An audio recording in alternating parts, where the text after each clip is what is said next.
On était inspirés, on a eu envie d'ajouter notre troupeau de créatures, sculptures, autour de cette sculpture par son mouvement. C'était vraiment la première impulsion. On travaille dans l'espace public pour essayer d'intriguer le spectateur. Nous, on travaille avec le PETG. Dans le fond, c'est la bouteille. On travaille avec les transparences. Puis à comparer entre les deux, c'est ça, c'est que ça fait pas un duel, mais un dialogue entre la lumière, l'opacité. Puis c'est avec la lumière surtout qu'on va essayer de travailler pour faire le dialogue avec l'œuvre de Nelveu. On s'est servi par exemple de notre vie de famille pour travailler nos projets, mais on se sert aussi de matériaux physiques donc, qui nous entourent.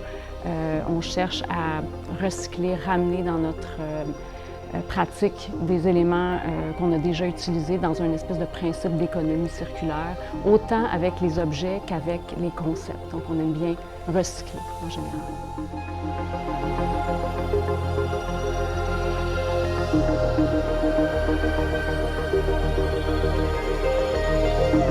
Notre projet s'appelle Espèces en voie d'apparition sur l'île des Moulins. En fait, c'est un projet avec lequel, donc ce sont des sculptures de plastique.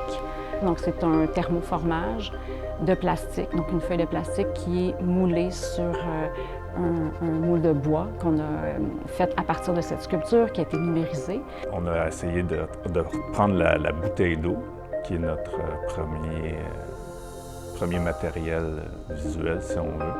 Puis à partir de cette forme-là, on a essayé de créer des jonctions entre plusieurs bouteilles pour créer une forme d'aile. Ça a fini par faire une forme d'aile. Ensuite, à partir de ça, on a décidé d'en faire deux pour faire un rassemblement de nos créatures.